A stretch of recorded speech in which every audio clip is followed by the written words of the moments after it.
નમસ્કાર ખેડૂત મિત્રો, ટમેટાના છોડમાં ફૂલ તો ઘણા આવે છે, પરંતુ ફળ સેટિંગ ઓછું થાય છે.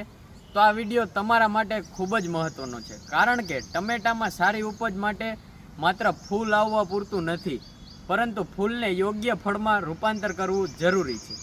સૌથી પહેલાં વાત કરીએ ફૂલ અને ફળ સેટિંગને અસર કરતા પરિબળોની.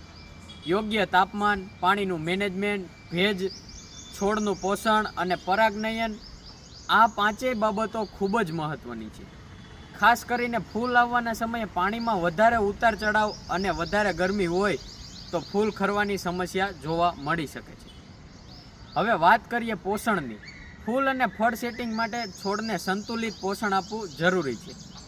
નાઇટ્રોજનનો અતિરેક થાય તો છોડમાં વધારે વેજીટેટિવ ગ્રોથ આવી શકે છે અને ફળ સેટિંગ પર અસર થઈ શકે છે. જ્યારે પોટેશિયમ, કેલ્શિયમ અને બોરોન જેવા પોષક તત્વોની છોડને જરૂરિયાત પ્રમાણે યોગ્ય પ્રમાણમાં મળવા જોઈએ.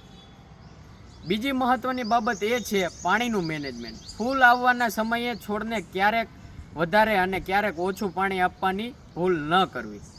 ડ્રીપ દ્વારા નિયમિત અને પાકની જરૂરિયાત પ્રમાણે સિંચાઈ કરવી, સાથે જ ખેતરમાં પાણી ભરાઈ ન રહે તેનું પણ ખાસ ધ્યાન રાખવું. અને પરાગનયન માટે ખેતરમાં પરાગનયન કરનારા જંતુઓની પ્રવૃત્તિ પણ મહત્ત્વની છે. તો ટમેટામાં સારો ફૂલ અને ફળ સેટિંગ જોઈએ તો યાદ રાખો, સંતુલિત પોષણ, યોગ્ય પાણી, સારું પરાગનયન અને યોગ્ય વાતાવરણ.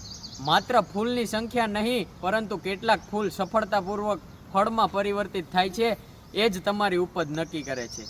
ધન્યવાદ.